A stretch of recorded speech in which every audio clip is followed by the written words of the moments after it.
Today, I had the opportunity to visit with one of my most favorite people on the planet, Elicia Leal. Coach Lille has a great story before her story even gets started. I hope you enjoy our conversation as much as I did.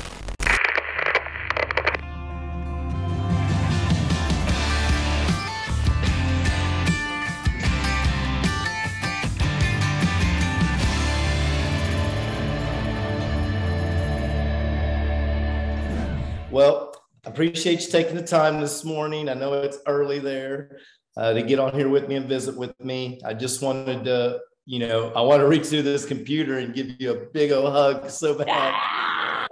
We'll do a Zoom hug. But, the name of my program is Success Never Rests. And when I think of those words, I think of you, known you for so long, and I know you've been through thick and thin, and you keep always giving your best, and getting better while you're doing it. So I wanted to get on here, ask you a few things, because I know you have things to share that's going to be valuable to people that listen to my stuff. So thank you again. Oh, you're more than welcome. So, first thing I want to talk to you about is, athletic training is a career that's built on serving, the needs of others. And that doesn't always come naturally to just every human being that doesn't have that gift, I believe. And athletic training is pretty much 24/7. You are serving others. So, I'm interested on where you got that passion to serve people. Can you point to somebody or something that might have gave you that spirit? I think when it started was when I was in high school. I'm the youngest of 11 kids from a migrant working family. During summer times, I would go hoe peanuts, haul watermelons, cantaloupes. That would be my summer times. And we were really, really poor. My grades were really low. I didn't expect to finish high school. I'd be lucky if I graduated high school, much less go to college. But I got really, really inspired, I just have to say, by a basketball coach, Debbie Weems. She came up to me one day, I was in her PE class, and she came up to me one day and said, "Hey, I'd like a manager trainer. Do you mind joining my team?" And I'm like, "Well, I don't know what that is." So she paid for me out of her own pocket to go to Kramer workshop in Arlington, Texas. And that's where they taught me how to tape ankles, how to do stretches, how to do treatment. And I fell madly in love with athletic training. That's all I ever wanted to do. That's it. That's all I ever wanted to do. So, obviously I had to talk to my parents about being able to do that as well. And then the other thing that inspired me during my sophomore year, this man came to our high school. And he was doing a meeting in the auditorium. And I went simply to skip class, because again, I was not a good student. And he talked to us about being able to go to college. So you'd have to go to classes on Saturdays. And then on summertime, you get to move into a college dorm, attend classes. They teach you how to do, raise your grades, how to study, how to take notes, all those things. And it's called the Upward Bound program, which is a TRIO program. It's government-based. You go for, it's like socioeconomic people get enrolled in it. First generation, those kind of things, people that want to go to college. So again, those two things inspired me in high school. So, and then Coach Weems, she opened so many doors with just my being able to go and be part of her program and be an athletic trainer for her. Again, I got to travel with the team. I got to, do treatments. I was also the manager, got to go do videoing and all those things. So I got to learn a lot of things at one time, but also got to serve a lot of people. I got to serve with my basketball team. I got to show them what the video were like. I got to give them water during half times, all those things. And that was the opening, I think, for me for athletic training and for giving to other people. And then she also opened another door for me my senior year. Actually, with my service at the high school setting, I actually got a scholarship, which I'm the first ever athletic trainer manager to get a scholarship from the high school setting at De Leon. So And she also got me in touch with the basketball coach at Tarleton State. So again, she knew how much I loved athletic training. She knew that's what I wanted to do. So so I went to Tarleton. I got enrolled into Tarleton State, which was amazing. I actually graduated from high school because once I joined Upward Bound and once I found athletic training, that's all I wanted to do. So I wanted my grades to get higher and higher every year. So I went from a D, C person to an A to B person. How I understand it, you were basically volunteering your time as a pseudo athletic trainer when you first went to college at Tarleton State, until someone I understand very influential to you came into your life. Can you tell us a little bit about that? I went to college and I joined the basketball team, and I was just with the basketball girls at all. That's all I ever did, just one team, that's it. And I was their athletic trainer and their manager as well. So, but Tarleton had just hired a new athletic trainer, Dr. Steve Simpson. And he would come up to me every day and say, hey, do you want to join my program? I'm like, no, I'm with the girls basketball team. I'm happy. And he'd keep asking, and I'd keep telling him no. And he probably asked me like 7 or 8 times. And finally, one day I just got frustrated. I said, if I go to your meeting, do you promise never to ask me this question again? He goes, yeah, I will never ask you again. So I went to his meeting, and he enlightened me on how to actually become an athletic trainer. When I was with the girls team, I wasn't accumulating any hours. So in order to get certified or get licensed, you have to acclimate a lot of hours. Like I think it's 1,800 hours for the national, the licensure certification, as well as for the national certification. And I wasn't getting any of those hours. So I went to Steve's meeting. He informed me about all this. And so I joined his athletic training program. I was with him for 3 years. I did really, really well in college. I made the dean's list a couple of times. I, got a couple of awards from the sports medicine team and stuff. And again, that's also being able to serve and give back to people. It not only just inspires yourself, but what you do yourself is a reflection of what you see from other people.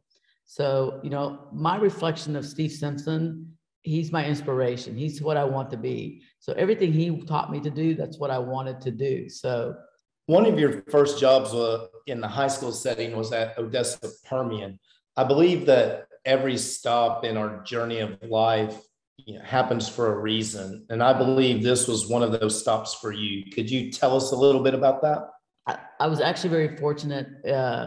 Before I got my first job at Permian High School, I got my job before I graduated from college in '89. So that right there speaks volumes, not of me, but of my program that I was in and what he taught me in my program. So my very first job was Permian High School. I was with them for 8 years. And I think one of the questions that I saw was my philosophy of life. And I think this actually, one of my athletes gave me this little card, and it says, I'm third.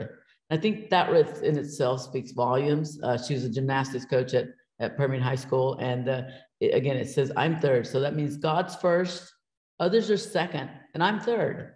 I'm gonna praise the Lord for everything he's ever given me, but I'm also going to serve other people. I'm going to be kind to them. I'm going to give them my service.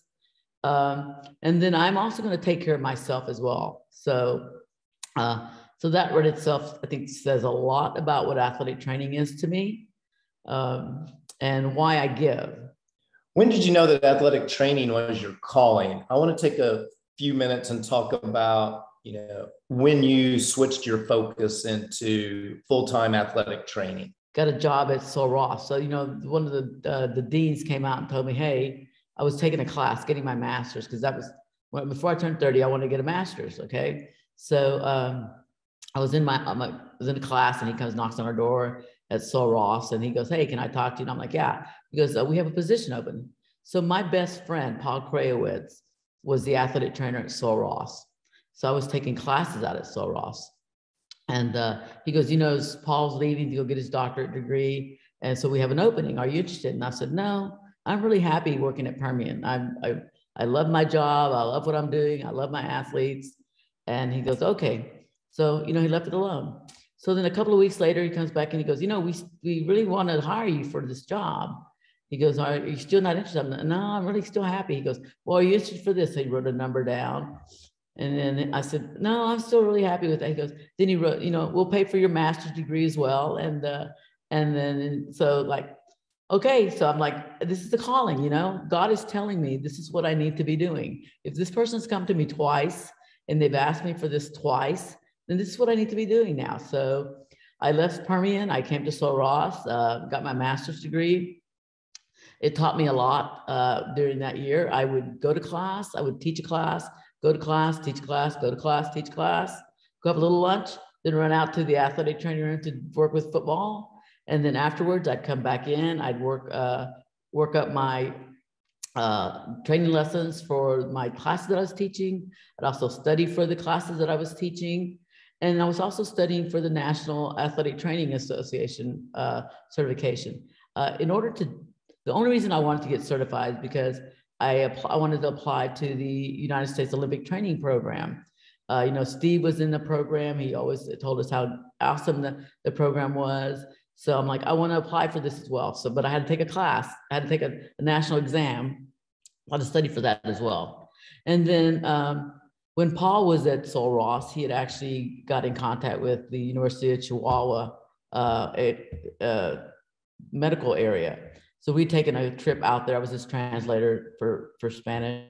And so then the next year, I'd gotten back in touch with the guy from the University of Chihuahua. And I said, I'd like to do classes with you. So I was also preparing classes for international lectures in Chihuahua. So all that was happening in 1 year while I was at Sul Ross.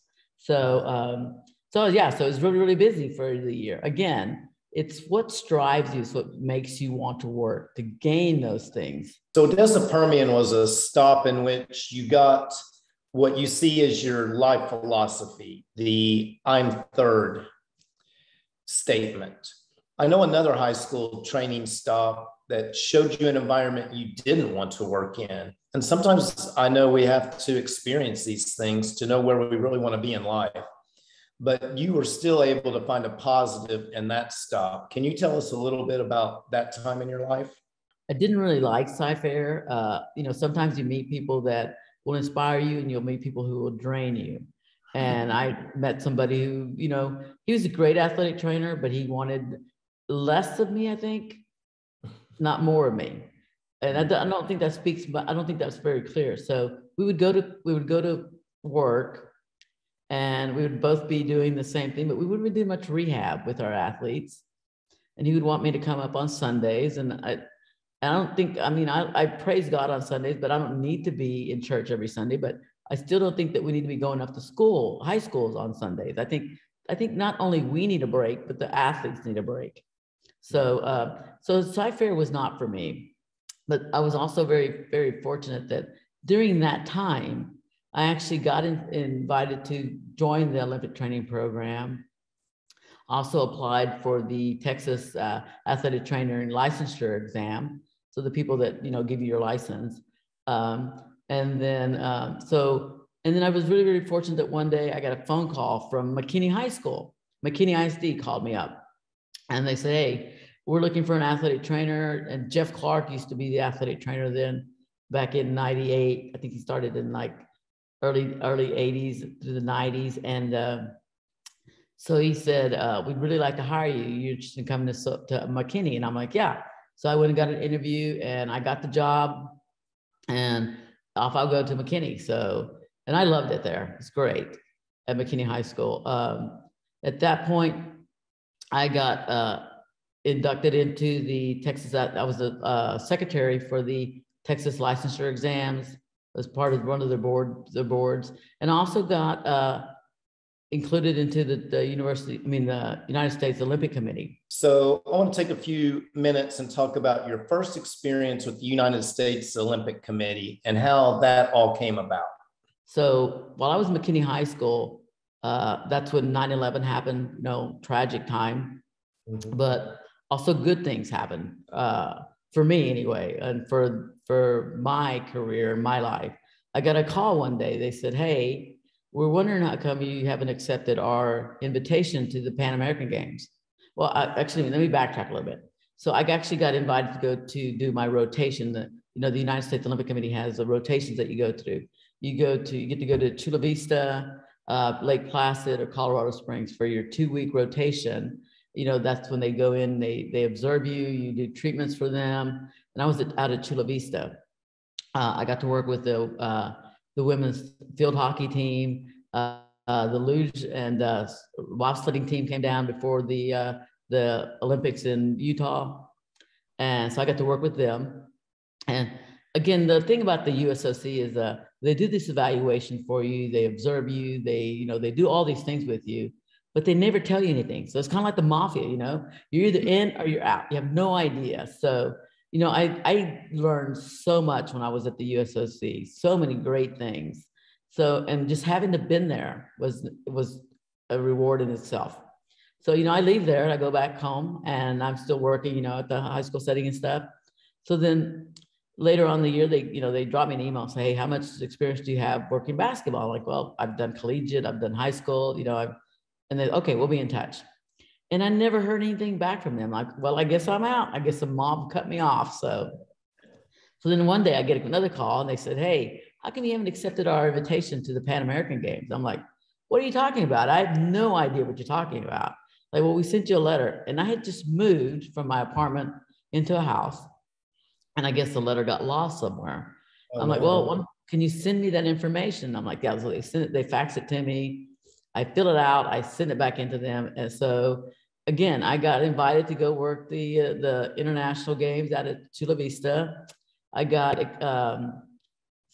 set with men's and women's ski teams and women's water polo team. And I'm not a water girl whatsoever. I don't mind it, but it's not my favorite thing, So, but anyway, I loved going one to Pan American. And then two, the ski team was phenomenal. The water polo team was just extraordinary. They're just great friends, great people. And I hit it off really great with their coach and with their athletes. So I guess I hit it off so well that the following year was when the Olympics were in Athens in 2004. And they personally invited me to the Athens Games. So I don't know that I would have made the cut, on its own if they hadn't invited me to go to Athens, but I did. And to be able to say that I got to work the Olympic Games in itself is a great reward. But I think what I gained more out of that is the friendship, the connections I made with not only the athletes, but with the sports medicine team. Because, they take a certain amount of people for sports meds and every team gets one athletic trainer with them. So, you have a group of athletic trainers that work together. And I'm still friends with quite a bit of those individuals throughout the country. So it's great. So, it says a lot also about a little farm girl, migrant worker girl, who, one, didn't expect to finish college, but to be able to sit here and walk through the Olympic Games and say, I made it. And I didn't make it by myself. And that's the one thing you have to remember, that all things happen for you. Yes, you put in the effort. Yes, you put in the work, but there are people behind you along the way. And again, that also speaks volumes about the love that you have, not only the love that you have yourself, that you give, but the love that people give back to you. So yeah, working the games were amazing. Let's talk a little bit about where we met, McKinney North, how you ended up there, etc. I know that when I met you, I saw a person that was very passionate about their job, the athletes, and the coaches that they were serving. And I never had a kid that didn't trust you with their health to the utmost degree. And they, because McKinney North has probably one of the top 10 best athletic training rooms in the state of Texas. So I was really fortunate to get to design and work in that room, and to get to work with people like you, Mike, to work with individuals who are passionate about their sport, passionate about, what they're giving to their athletes, and passionate about the love of the game itself. So let's talk about the summer of 2014. This was a summer when your life changed in an instant. And I just feel everything you did that led up to that moment most likely prepared you to handle that moment like the champ that you did. Can you please share with us about this life-changing event? Now I'm in China. I'm working at the Shanghai Elite Training Base, but there's also reasoning behind why I came to China and why I'm doing what I'm doing here. Everybody says I'm like a gypsy soul. I like to travel because I think it's from my migrant working days. We traveled around the country to pick tomatoes or cut onion, or cut onions or pick haul watermelon, stuff like that. So I'm not just a gypsy, so I like to travel. So I've gone to where I would take 1 week out of the summertime to go visit friends. So I'd chosen to go see my friend Ron. He lives in Cincinnati, and he works with, he's no longer, he retired himself. He used to be work with the Catholic Church there. So I'm like, okay, I'm gonna go see Ron. And so, but 2 weeks before that, we had our national athletic training program. You know, we traveled from state to state every year, and it was in Indianapolis. And that's when I got to meet Cheryl Ferris, Dr. Cheryl Ferris. So I told Cheryl, hey, I'm gonna, go up to see Ron during July, and I would love to come down and see you. She lives in Pittsburgh, to see you in Pittsburgh, and then drive back home. And she goes, Pittsburgh, it's like 6 hours away. I'm like, that's nothing in Texas. That's like driving to Austin to have dinner. No big deal. So, so I go up to see Ron. I spend a week with him, and then I drive down to Pittsburgh to see Cheryl. And it was a good time there with her and stuff. Everything was great. We'd, gone out to dinner the night before. I got to meet her husband, her 2 kids. And the next morning, she's like, well, I'm going to make you breakfast. I'm like, no. I'll just have some cereal with Tucker, her oldest son. So we're sitting down there, we're eating cereal. And first time I'd ever had almond milk. So, I pour my almond milk, I'm eating, and I started getting sick. And beforehand, I'd had a little headache and stuff, but I started getting sick, and I actually threw up, which is very unusual for me. I'm a social drinker, and I've never, ever thrown up. So throwing up was just something that was just not right. So, I go clean myself up and everything, and we visit some more. And then, so time came for me to have to go home, because my friend Paul and I are great friends. We've been friends since the time in Sul Ross and stuff. So we had a play to go to, and it takes about 2 to 3 days to get back to Texas. So, I told her bye. I said bye to Pennsylvania, hello to West Virginia, and I'm driving along and stuff. And then all of a sudden I started feeling sick again. And I'm like, well, I'm gonna have to pull over soon. But I saw a rest stop up ahead. I'm like, well, maybe I can make it to this rest stop up ahead. So I kept driving. I'm like, no, I got to pull over now. So I start pulling over, and there's those big signs, that tell you they're flashing lights, and they tell you don't come near, slow down. There's construction going on. I'm probably not maybe 50, 60 yards away from that. So I pull over, and I actually passed out. All I remember last is I'm driving, I'm trying to pull over, I'm trying to put my car in park, and I just kind of lean, and I guess I just passed out altogether. Next thing I know, there's somebody knocking on my window, and I'm like, what are you doing? He's like, you just had an accident. I'm like, what? Yeah, you just had a wreck. I'm like, no, I didn't. What are you talking about? So I pulled down my visor. I look at myself, and there's blood all over my face. My eye was swelling up. My tooth was broken. Just a lot of stuff going on. And he goes, well, how do you feel? I'm like, I'm okay. He goes, so I get out of the car. He goes, well, do you want to go to the hospital? I'm like, just thinking about it. He goes, if you ask that question to any athletic trainer, they would tell you, no, I have a bloody nose, my eyes swelling. I can take care of it's no big deal. I can take care of this. But when I stood up, I just felt something was wrong. And I knew I needed to go to the hospital. So they called an ambulance. They loaded me up, and I called Cheryl. She's the only person I knew that was close to the area. I told her that I had a wreck. And I called Paul and told him, hey, I'm not going to make it back for the play. I'm just had an accident. To take me to the ER. I'll let you know what's going on. And then I called my mom, my sister. She lives with my mom. And I never call them when I'm traveling and stuff, because I never want my mom to worry about, where I'm at, because she'll stay up all night worrying. She'll want me to call her all the time. So, but I never called them. But I called them and told my sister what had happened, that I had a wreck and what was going on and where they were taking me, and that I'd be in touch later to tell her more about it. So they take me to it's called Bridgeport in West Virginia, and they take me into the ER area, and they're doing tests on me and stuff. The policeman comes in and take my statement. I'm answering his questions. He's asking me questions. I'm like, sir, I can answer your question, but I have to close my eyes. So I close my eyes, and the next thing you know, there are people on top of me resuscitating me. And I woke up and I look over and the guy's eyes were just huge because he was so scared for me because obviously something had happened.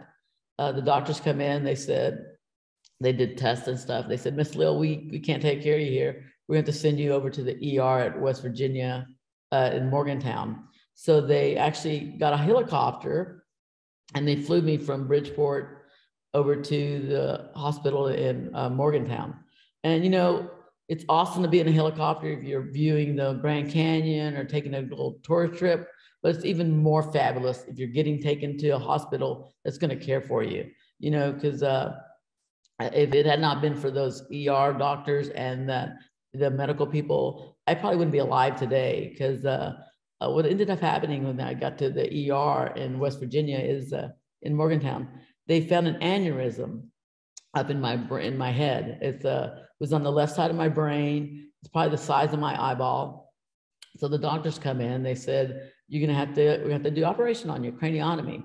And I said, okay, can I go back to Dallas to get it done? They said, no, it's really important that you get it done here.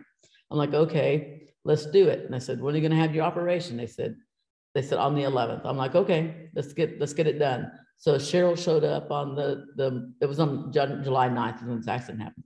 Cheryl showed up. I don't remember much of the 10th. You know, a lot of in and out, throwing up, things like that. And then the morning of the 11th, she and I are sitting there and we're, you know, getting ready for the operation, waiting for nurses to come take me to the ER. And so then,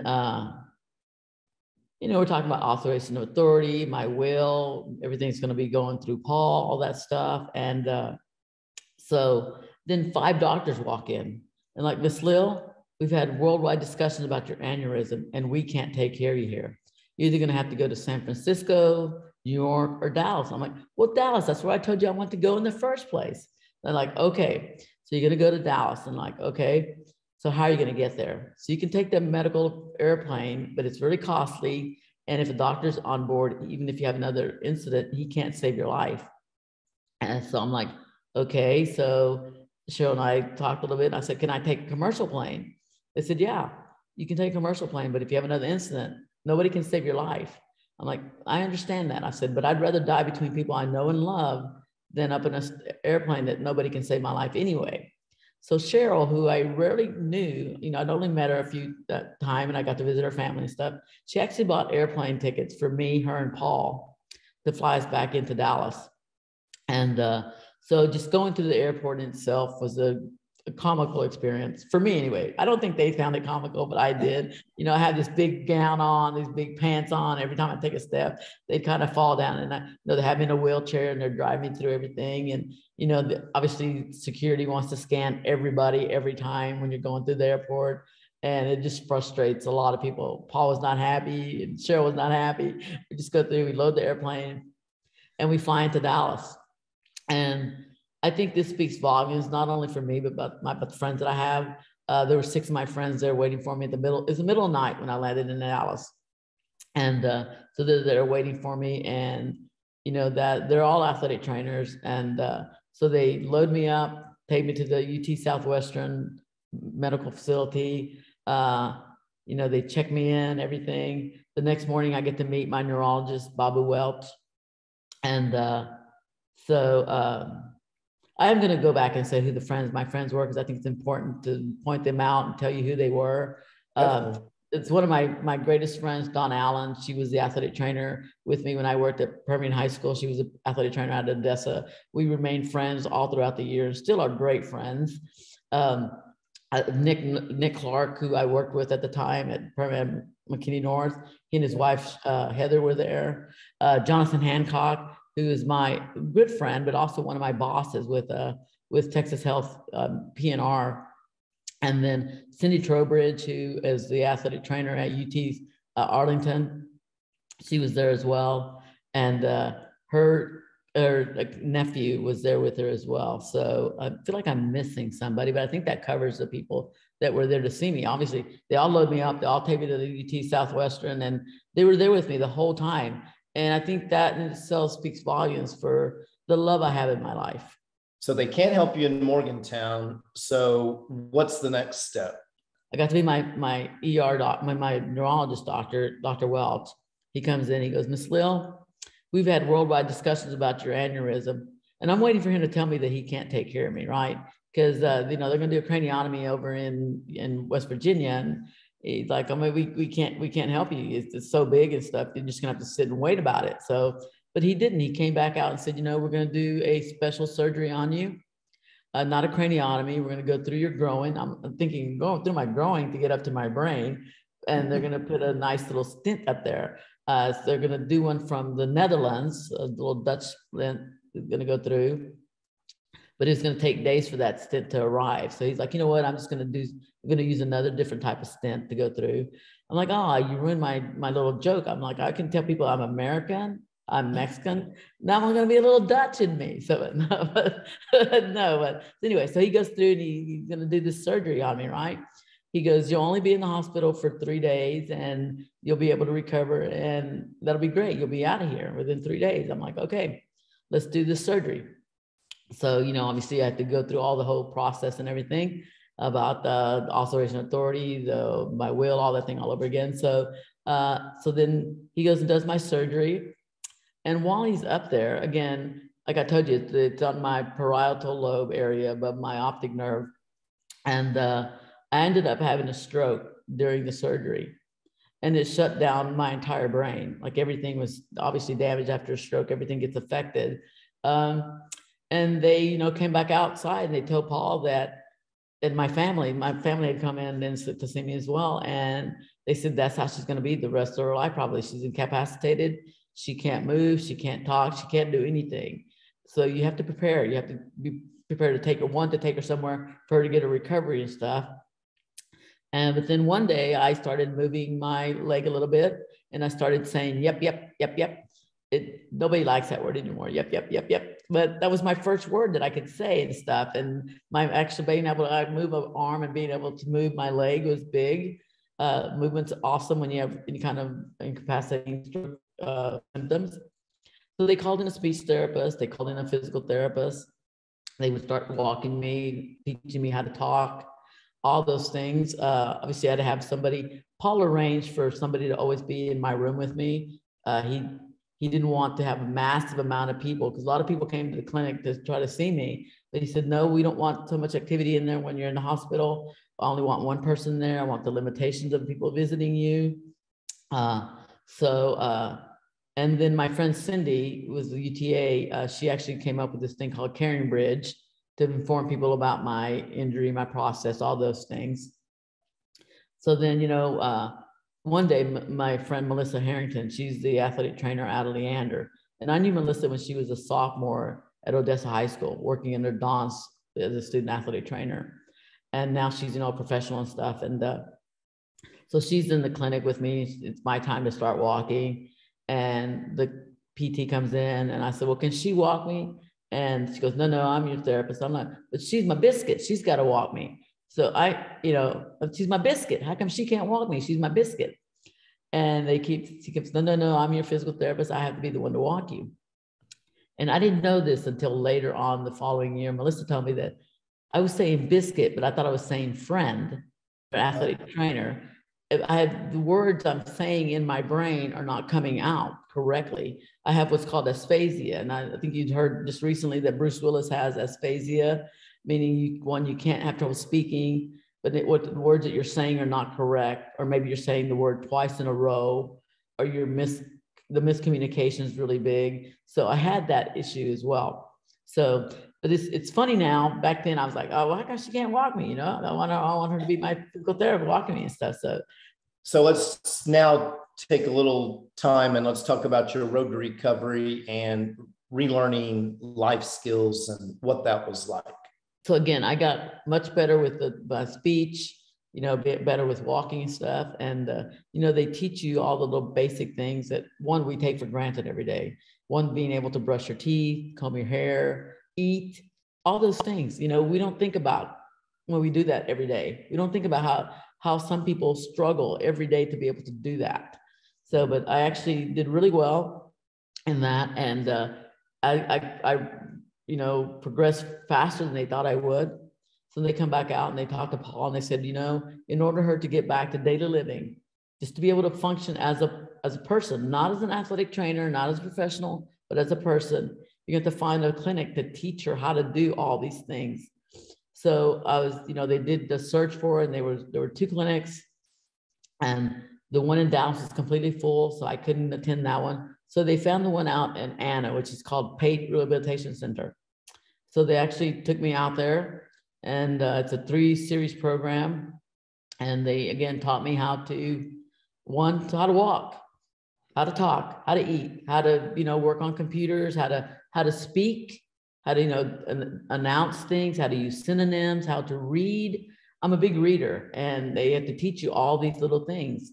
Do you think you could name 3 things that, kept you going through the rehab and the rehabilitation? Because I know there had to be some times when you doubted it and you possibly wanted to, quit or sit down and, just stop doing what you were doing. 3 big things that I think have to put into why I progressed so quickly. One is by faith in God.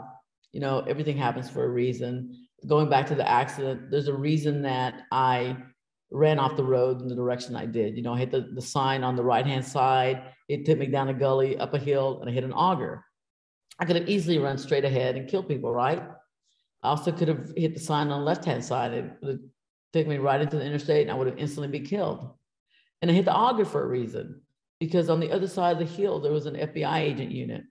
And if I'd have gone over, there'd probably been machine guns, all these things coming at me at one time. No idea what's going on if you hit an FBI agent unit.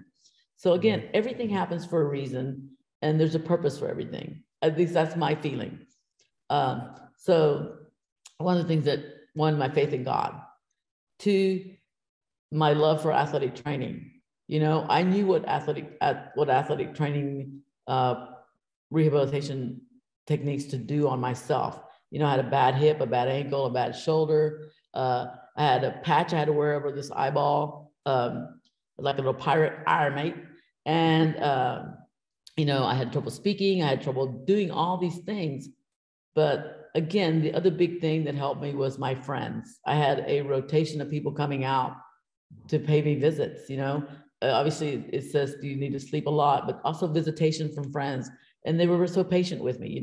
They would help me try to announce words, how to walk, how to do those kind of things, simple things. But just to have that connection with another person, another living human being there with you, is big.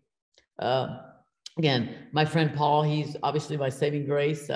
He was at all my family meetings when I was in Pate Rehab. He'd come pick me up on Saturdays, because we can only leave with certain people. And he was the only person that could take me off the base at that time. And he would take me to church, or take me shopping, those kind of things. He was always there for me. Other people would come in, and, my friend Dawn and Melissa, who live in Austin, they would drive in to see me. I remember one time we'd gotten to go to Pate, what's his name?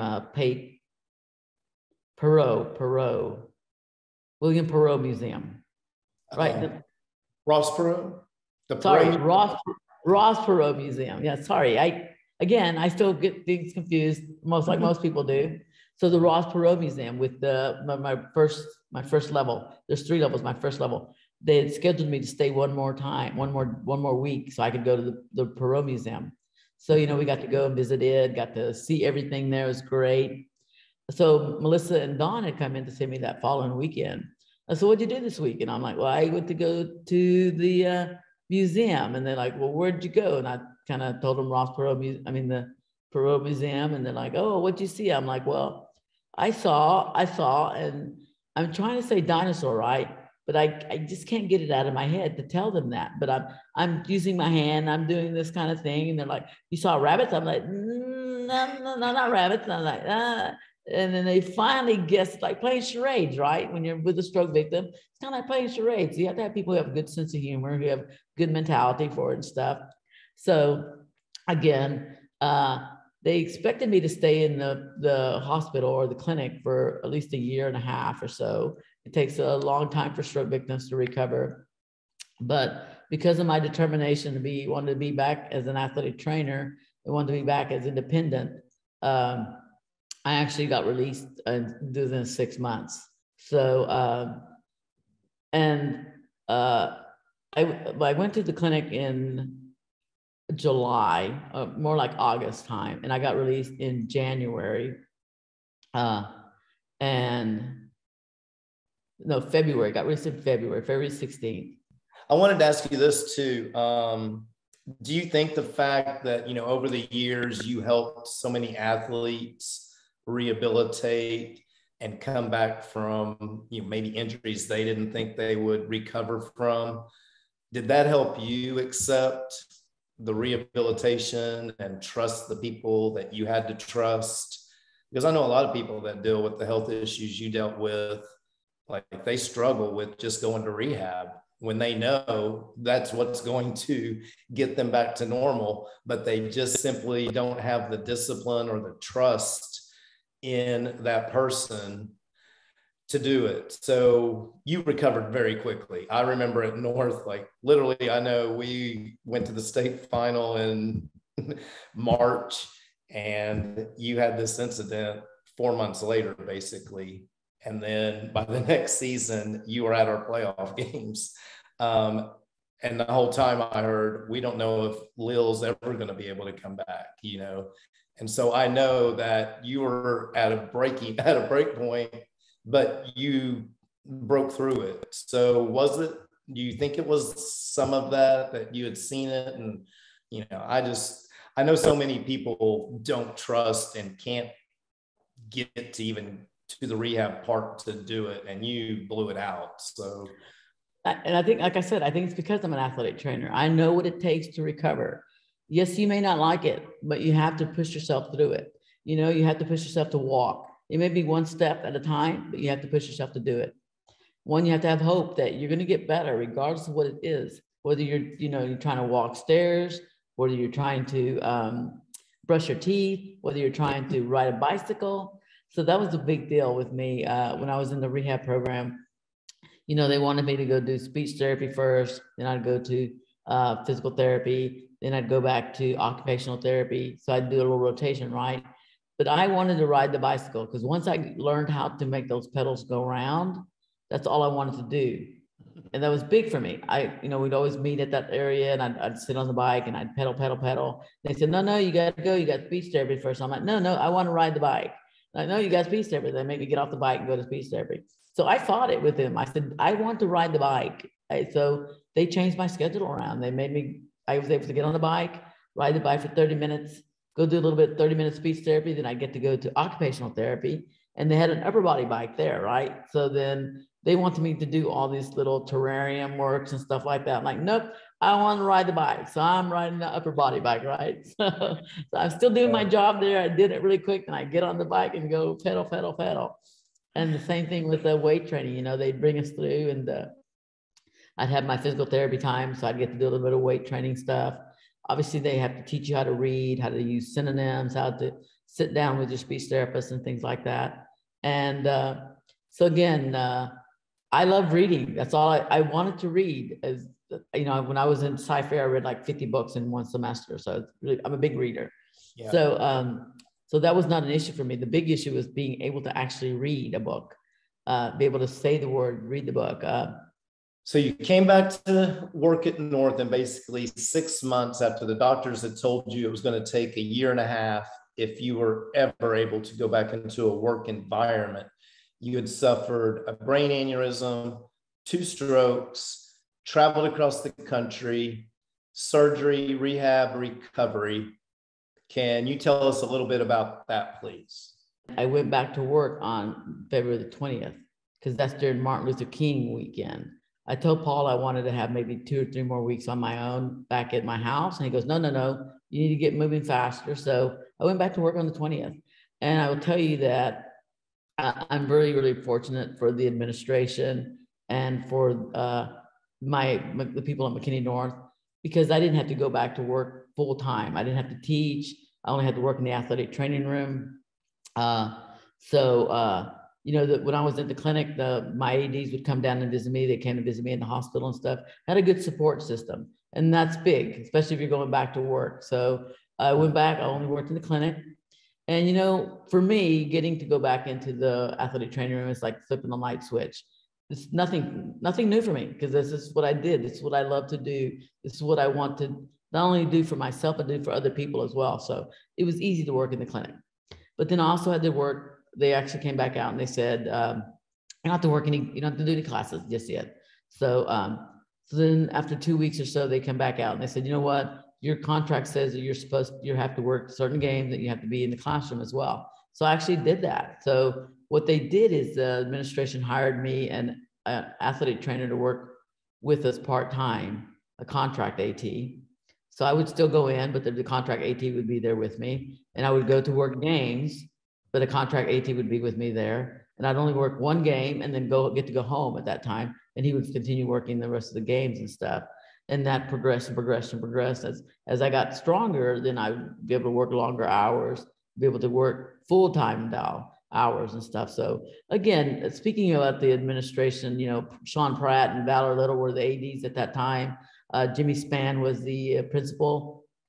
He and his wife would take time to come out and see me out at the clinic. So again, to not have that support, I don't think I would have been able to keep my job. And that in itself would have been a complete failure for me. Because one, be back as a normal person, being able to function normally would be great for any person, right? But for me, I wanted to be an athletic trainer, and I wanted to be an athletic trainer at McKinney North. And the other big thing was that, you know, the year beforehand, we had gone to state. That's the first year I'd ever gotten to go to state. And that itself was great for us, you know, to be able to experience that. And we had actually got to make the playoffs in the following year. And I would have missed all that.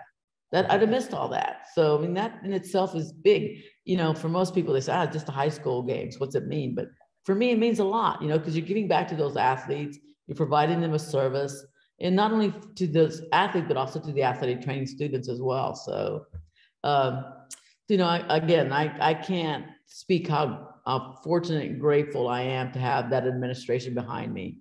I don't know that that wouldn't happen in any other facility or any other administration, you know, but I did, and I'm really, really grateful for that.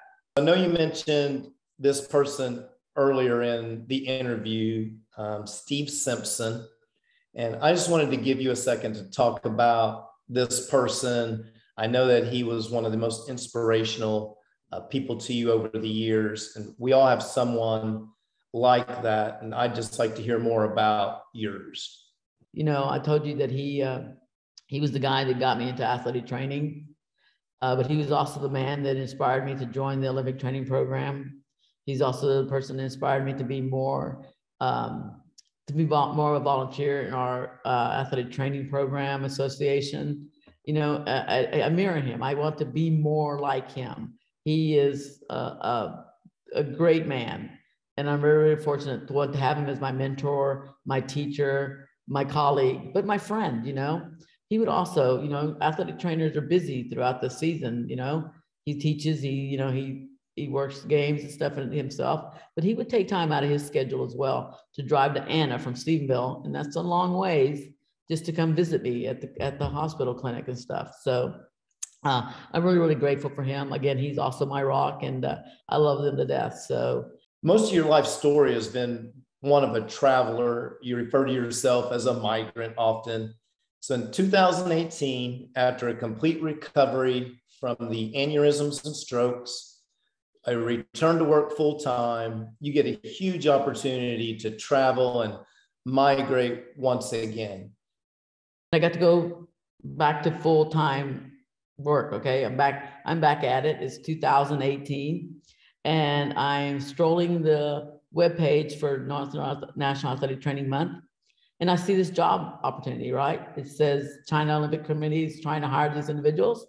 And reading it, I'm like, this is it. God is calling me for something else, something greater for him, not for me, but for him. You know, I've got to apply to this. So, you know, I went in, I applied for it. I actually got the position. I, at that point, retired from the high school setting, and I packed up my bags, put everything in storage. As you know, you're my realtor, put everything in storage, and sold my car, everything gone, packed, ready to move. And I think my family was really, really, I don't know, just confused about why I wanted to go to China. You know, my sister actually came in while I was packing up during spring break. She goes, you don't know if you have the job yet or not. I'm like, I know, but what if I get it and then I don't have time to pack everything up? So she came down during spring break, was helping me pack and stuff. And that's when I got the message. She's outside talking to her husband, and I run outside like, I got the job, I'm going to China. And she's like, I can't believe that. And she goes, really, you're actually going to go? I'm like, yeah, I'm actually going to pack everything up and I'm going to go. So, so here I am. I flew into China in May 31st, 2018. And I got to go meet all the individuals who are also working as athletic trainers.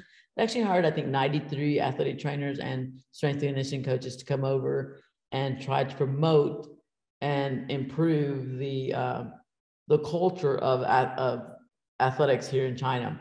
I think one of the things they forgot to do is tell a lot of the coaches that we were coming over. There's always a bombardment of coaches and stuff. So I actually got assigned a men's pistol. So I got to, work with men's pistol. That's where they took me out with the COC. So I only got to work with them for, I think, 6 months. Then they come back in and said, because we're working together, there's always pistol, there's rifle, there's shotgun, and there's archery, all in one base. So I was working with another coworker of mine was there as well. And so we're working together. But then she decided she wanted to go back home.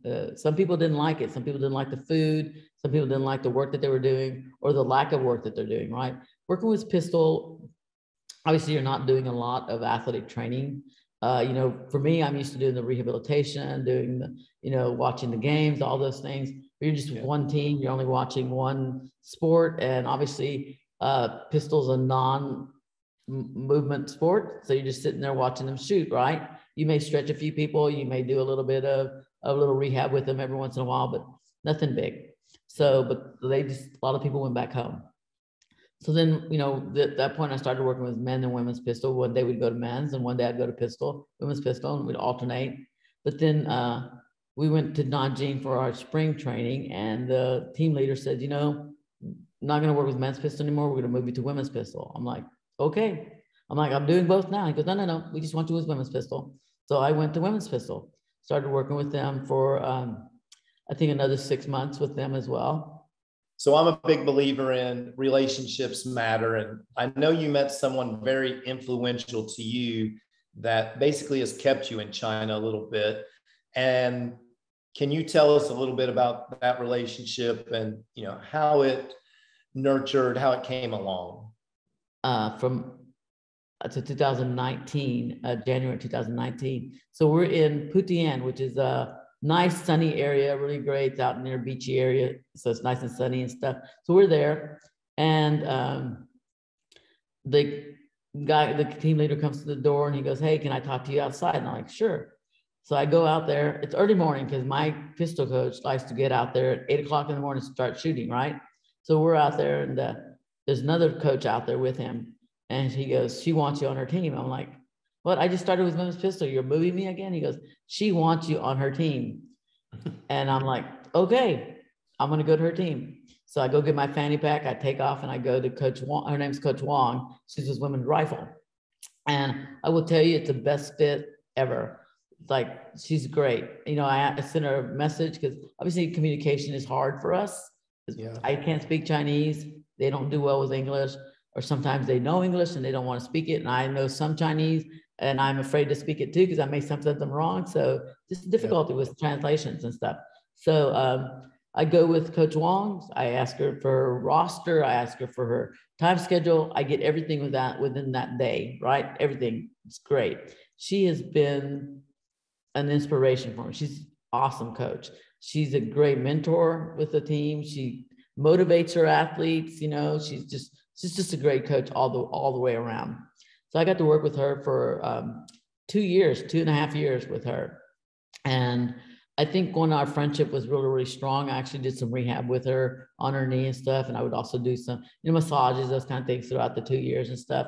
And our friendship was strong, okay, and really great. And we still, after I left there, we didn't get to go to Tokyo. So the way the hierarchy works, we start out with maybe 24 athletes. and they keep dwindling down, dwindling down, dwindling down. And you're going to end up with just 2 athletes for every sport, 2 for pistol, 2 from rifle, 2 from archery. And none of my athletes got qualified for the Tokyo Games. So all of our contracts were terminated. My contract, her contract, everybody. So then, we have to leave the base and go back to our own homes. So I actually got a job in Taiyuan, which, I was reaching out to different job settings, that or go back home. And I had 5 different job settings that I was interviewing for, looking at who's going to hire me, who's not going to hire me. And finally, I went to Taiyuan and got to work with them for 5 months to prepare them for the Asian Games. So, so then when that contract ended, I'm like, well, I have no other job. I'm packing up my stuff and I'm going to go back home. But then one day I get a phone call from Coach Wong and says, hey, are you still looking for work here? And I'm like, yeah, I still do. She goes, well, I want you to come to Shanghai. And she didn't want me to go back to the US. One, because of the virus, it was worse in the US than it is here in China. And she goes, I may have a job for you. I'm going to send you this information for this guy who owns a hospital and I'm going to say it wrong, but it's Liangang, China. He owns a hospital there, but he also works out in Shanghai at their training base. Because I'm going to get you in contact with him, and he'll approach you with a job and whatever. So I did. I contacted him. He said, yeah, I would love to hire you on. And so I had to do my 2 weeks out in Liangang, and then I got to come back into Shanghai, which I am here now. So I actually have a little rehab clinic here. I'm the head leader of the rehabilitation clinic. I have 3 other individuals who work alongside me, and it's been great. I get to work with national and local athletes, which again, had I not had that connection with Coach Wong, had we not had a strong relationship, good friendship, good professionalism, all those things, I would not be here now. And that speaks volumes, regardless if you're in the US or whether you're in China or Dublin, wherever you're at, your communication, your contacts, and your, I guess, also your loyalty to that person, for what you've done for them and what they've done for you. She appreciated everything I did for her team and what I did for her, that she also wanted to give back to me for what I've done. So obviously you're in a different country, different culture than what you've been used to. Can you tell us just a little bit about any difficulties you've had with the culture and, how you've been able to overcome those? People always ask me, well, what are the difficulties there? I'm like, you have to think outside the box. You can't think that everything's going to be exactly like it is in the Western world, right? When you come over, you think everything's going to be just like it is in the US. Well, it's not. Whether you go to Mexico, whether you go to Ireland, things are different. You have to accommodate and you have to conform to the changes that where the place you're living at. Obviously the food is different. The atmosphere is different. The people you're approaching are different. People always think about the communism here in China. They always think about the crime in China.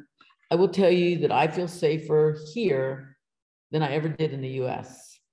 And one is there's less violence, there's less guns, there's less knives. They have a restriction on a lot of things, and that's great for your safety. It's also bad sometimes as well. I mean, there's good and bad for everything, right? Good and bad for everything.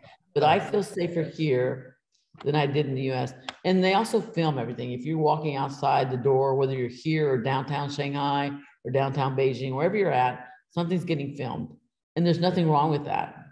And I think, one, I don't think you need to have that filming. I think you need to look at yourself and say, what are you doing correctly every day? Who's watching? And there's always somebody watching, and that somebody should be you. You should be the person looking in the mirror every day and saying, did I do something right or did I do something wrong every day? And you also, if you have good faith, you may be Jewish, you may be Mormon, you may be Catholic, whatever, you have that person's, also behind you. Is God watching what I do every day, So again, I feel safe. No issues whatsoever. As you can see, I have no problem with the eating process. I think I've gained a little bit of weight, lost a little weight. I don't know. I feel really happy. One thing, my health is really great now, so the language again is one of the hardest things. I'm not I'm not ever going to be fluent in Mandarin. Even if I stay here for 10 years, I'm not going to be fluent in Mandarin, but I'm going to try every day to get better, you know? So I think also we were talking a little bit earlier about, you know, that language barrier, and then kind of like the language of sports we were talking about. Can you talk a little bit about your communication with athletes? And yeah. So again, an athlete comes in and I have to do an evaluation on them, right? And I have a translator that's with me as well. But the big thing is, I know what pong means, pain. And so I'll do my whole process of an evaluation. And every time I do one, I'll say, okay, I'm going to do this. And I touch them and I say, I'm going to do this one. And I'm going to go over here and I'm going to do the good one. And I'm going to do the bad one. And then they know that. They know that I'm going to do everything on the good leg. That way, when I'm doing it, they know what I'm going to do on the bad leg, right? Nothing different than I did in the US. I'm going to do the same thing on those athletes here, whether it's in Athens, wherever I'm at, do that same treatment for them. But I'm also going to explain it, you know, and then that translator will kind of translate a little bit. But the other thing I also use is a WeChat. So WeChat has, it's communication for us. So you put in the information and it translates it to them in English, and for them, they translate it back into me and it turns out in the US, some of the words are sometimes wrong. I remember having a meeting in Putian, and, I just bought a new little translation machine, and I was using that a lot at the point. So I'm using it right, and I'm going through my whole speech and stuff. Then I push play, and it says, I love you, I really, really love you. And I'm like, that is not what I meant to say. That's not even close to the words that I said when I spoke into it the first time. So again, translation machines are not always correct. So, but to talk to that athlete, and to describe to them what I want them to do, a lot of times it's actually easy. Body language speaks volumes. You can actually show them what you need to do, or you can have somebody else show them what you do. I do a lot of videoing, like I'll video a person who does it correctly. Then I'll show them for jump programs. I'll show them, this is how you do it. This is what you have to do as far as jumping goes. If they're doing something incorrect, I will video them while they're doing it. And then I'll show them, see, you're leaning forward or you're leaning backward, you're not landing correctly. So videos speak a lot to them as well. And also when I'm doing their training sessions, I take pictures of them, or I'll pull out pictures of maybe how a squat's done, how a lunge is done, how you're doing a correct ab work and stuff. And I do collages. So I have collages made up for them. And that also helps not only my athletes, but my coworkers as well. That way, if they don't know how the program is, they can always go back to the picture and say, oh, they're supposed to do this, and this. And they have the plan already together. And that's easy for them. So, and easy for me too. Yeah. It's amazing. Everything's just a little system and models, and you can replicate them in any country, basically, can't you? I know I could teach my basketball system in China. The communication would be trouble, but it would just be a system. And so I know your athletic training is the same way. So I know you coach Lille as an avid reader. Can you remember the first book you had the opportunity to read after or during your recovery? I had great friends when I was in the rehab center. My friend Sean Lindsay, who actually had passed away not just recently, was a stroke himself. But at the time, he had sent me this big box, and there was a book in there. There's a journal in there. There's a lot of stickers in there promoting, greatness and stuff. So that was a book that I actually used to read. My first words it's called The Last Lecture. So I don't know if you've ever read that book, but it's a fabulous book to read. So that was the book I read. I read and read and read and read and read. So I was able to read the entire book all by myself. So that says a lot. So, and then going back to my friend, Sean, he's actually the reason that I use the Live a Great Story sticker.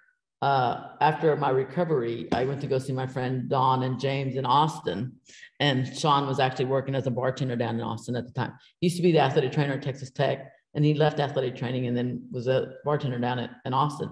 So I'm like, I got to go see Sean. So I went to go have dinner with him. He was a bartender and stuff, and we're visiting. And he goes, I have something for you. And he goes, it's a Live a Great Story. And it's in the back of it that says, become your own hero. And And that in itself says a lot, because, obviously he was always supportive of me when I was in the rehab center, always supportive about what he wanted me to do, always wanted me to run for president of SWAT, all these kind of things. Just a great man. I really miss his friendship. We did a lot out at Fort Davis, things like that, but he gave me the sticker, live a great story. And it is, every day you wake up, you don't know if that's going to be your last day, but you got to live your day, that day, live that story as it's your greatest day in earth, So every day you need to live a great story. So that's kind of my motto, I guess. And that's from Sean. What a great story. Let's just sum up one more time what you feel was so critical to your rehab and recovery success. I know there are so many folks that can benefit from these simple tips. I think the fact that, one, I'm an athletic trainer, and yes, I helped a lot of athletes recover. I think one of my greatest accomplishments was Kat Williamson. She tore her ACL not once, but twice, both legs. And I helped her recover for both of those. And she got a scholarship to Florida State and University of Florida. And then she became a professional soccer player with the Timberlands out in Portland. So, to say that I assisted that athlete to recover, not from one, but from two, and I saw the work that she did every day, I did that myself. I wanted to follow not only on her footsteps, but the footsteps of every other athlete that I've assisted along the way. And I think that's one of the reasons I recovered so quickly. But I think also my faith in God and also my friends, had I not had those friends come to me and encourage me every day to speak, to walk, to talk, to do those basic things, I don't know if I'd have recovered as quickly as I did. Yeah. So, but again, I'm very, very fortunate to have a good association of people in my life who love me and whom I'm able to love back. So let's move on to another passion of yours. We got a few more minutes. Another passion of yours is photography. I'm fortunate enough to have one of your original pieces of photography hanging in my living room. It means the world to me because not only does it remind me of you, but it also reminds me of my mother, who loved lighthouses. And I have a photograph of a lighthouse that you had taken. And so I've always been very interested in how that passion got started for you. I think when I was a kid, I remember my mother bought me we were very, very poor, right? Very poor. But my mom bought me my very first camera when I was probably, might have been a freshman in high school, maybe even in junior high. Bought me from a garage sale, right, by the little camera. Mm-hmm. So I would take pictures, and horrible pictures. I would cut people's heads off. Half the face would be on there, half the body would be on that. But as it went on, I got a little bit better with the camera. I was able to get better camera, better lenses, better things. My angles were better, things like that. And it is just a passion. It's a reflection of what you see in other people and what you see in life itself. My bigger things is not people. I've done weddings, and it's like herding cats when you're doing a wedding because you have to get people to come here, people to go there. Even with kids, I've done some photographs with kids and stuff. The same thing, herding cats, working hard. What would take 1 hour, would take you maybe 3 hours to get it done. But I like more the reflection of the sceneries. As you have a lighthouse picture of mine, the reflection of puddle and stuff like that. Yeah, it's just something that I like doing. I like being behind the camera. Not so much in front of the camera. I don't mind the front of the camera, but I like being behind the camera more so. So it's been great. I've gotten some wonderful photography while I've been in the US, but also here in China. I tell you, some great stuff. And also is documenting my life. If you look back at all my pictures, you can see my life in all those pictures, the things I've got to accomplish, things I've gotten to experience. So yeah, I remember the picture wall you had at your house, and it's basically tells a story, I'm sure. Yeah. So, I'm going to get a bigger wall. You got a bigger story now. You got a lot bigger story now. So Coach Leal, I'm curious. I know everyone that listens to this will be as well. What's the future hold for Elicia Leal? Well, right now, I just plan to stay in China for I can't tell you it's going to be 1 year, 2 years, 3 years. I live one day at a time. Again, you don't know what's going to happen tomorrow. You know, the pandemic has hit again. Shanghai is in total lockdown. Not only our base, but the entire city of Shanghai is shut down. So you don't know what's going to happen there. You know, there's a possible war in Ukraine and Russia. So something may occur in that, and all of our lives may end. So you have no idea what's going to happen in the future. I do know that today I'm going to give everything my best. Like I said, I have a lecture to do later today with the coaches, and I'm hoping that they can get something that inspires them to do better as an athlete, for their athletes and for their team, and for as a coach. You know, it's going to teach them. My title is a philosophy of coaching and injured athletes. So how a coach needs to treat an injured athlete, and how they kind of need to, you know, deal with the physiological changes, the psychological changes, and, you know, when are you going to refer that athlete to a doctor or to a physical therapist, to an athletic trainer, you know, or are you going to hold on to that athlete and make them work through the pain and stuff? So kind of that's what we're going to review today. So hopefully they get something out of it. Even if I just touch one person, that means a lot, because that person is going to touch somebody else and somebody else and somebody else. So the word will keep going. It's kind of like the domino, you know, effect. So, but right now my contract ends in October. So I'm hoping that I get rehired on for at least one more year. I know my family wants me to come back home. My friends want me to come back home, but I don't think my service is finished here. You know, I think I still have a lot, not just to give them, but they have a lot to give me as well. You know, I go through life here and everything's like, I'm back in the US, everything's normal. You know, you say hi to one person, they say hi back to you. You know, you interact with individuals, and the language barrier has nothing to do with it. It's more about the physical touch, the eye contact, you know, body language, those kind of things says volumes. So, so we'll see what happens. So I've actually gotten 2 more job offers while here in China, which I think speaks volumes for me as well. But I'm so happy here that, you know, where else can you live on an island near the biggest city in China, you know, and they take care of you, you know, everything is given to you, and you get to provide your service to individuals, you know, something that you love to do, you get to provide it to individuals who not only appreciate, but thank you for the job that you do for them every day. So, so we'll see if they rehire me on in October. And if so, then I'll decide whether or not I'm going to stay on or whether I'm going to go back home. But I think I would like to stay 1 or 2 more years. We did have a dinner meeting the other day back in, I think, in January with our big team leader. And they talked about the Paris Games in 2004. If we stay on, we'll probably be able to attend those. So I think being able to go to another game with a foreign country, for me, it's kind of something I wanted to do. That's one of the reasons I wanted to go to Tokyo. I was really excited when I went to Japan. I went because I didn't think I would ever get to qualify. My team would ever get to qualify. So I took advantage and went to see Tokyo, right? And I'm glad I did, because otherwise I wouldn't have never gone, because my team didn't qualify. And then if I get to go to Paris, that would be fantastic to be able to say that, one, you know, I went to a foreign country. I did my input to their athletes' recoveries, and I get to attend the games. So we'll see. That may happen, that may not happen. But if it doesn't, I'll go back to the US, and who knows what I'll do at that point. Maybe be an inspirational speaker, maybe write a book, maybe, you know, just travel and have fun with friends and family. So. Well, we'll all be ready for you when you get back. Thank you. Thank you. I'm so happy for you. Every time I see your stuff, it just, I don't know, because I know you're living the life you want to live right now. And like, I think that's the best you can want for your friends and the people you love. So happy for you.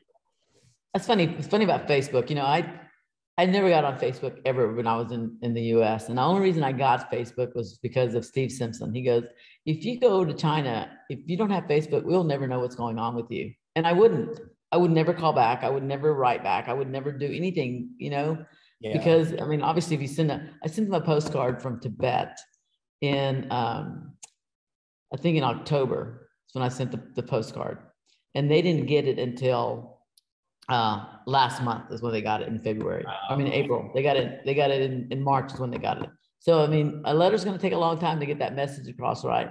So I actually joined Facebook back in 2018 when I came over. And now, so I just post everything now. So that's come, anybody knows whatever's going on here. So my friends always say, one, you're not going to come home, right? And then if you do come home, you have to get a big shipping container to get all your stuff back here because you have so much stuff over there. You can deal with that when you have to. So